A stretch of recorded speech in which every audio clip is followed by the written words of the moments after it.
Welcome alpha. கர்த்தராகிய இயேசு கிறிஸ்துவின் நாமத்தினாலே உங்களுக்கு வாழ்த்துதல் சொல்லுகிறேன். உபாகமம் 28ஆம் அதிகாரத்தை வாசித்து கொண்டு வருகிறோம். உபாகமம் 28 7வது வசனத்திற்கு நேராக வருவோம்.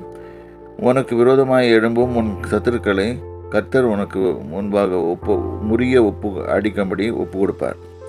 இன்றைக்கு நம்ம வாழ்க்கையிலே எதிரிகள் சுற்றி உட்காந்துருக்குறாங்க என்று எல்லாம் நிறைய பேர் சொல்லுவாங்க. எனக்கு அங்கே எதிரி இருக்குது, இங்கே எதிரி இருக்குது என்று சொல்வார்கள். ஆனால் கர்த்தர் சொல்கிறார், எத்தனை பக்கம் வந்தாலும் சரி அவர் முறியடிக்கப்பட்டு 7 வழியாக ஓடுவார்கள் என்று சொல்லப்பட்டிருக்குது. அதாவது ஒரு வழியாக இப்போ உனக்கு வரமாக ஒரு எதிரி வருவான், ஆனால் 7 வழியாக ஓடுவான். அதே மாதிரி இன்னொரு சைட்லேருந்து வந்தான். இப்போ 4 திசை இருக்குதுன்னு வச்சுக்கோங்க. 4 திசையிலும் அட்டாக் நடக்குது. 4 திசையிலேருந்து அட்டாக்கு ஓடணும்னு சொன்னால் 7 வழியாக ஓடி போவாங்க. இதுதான் போட்டிருக்குது. உனக்கு எதிராக புறப்பட்டு வருவார்கள், 7 வழியாக உனக்கு முன்பாக ஓடி போவார்கள்.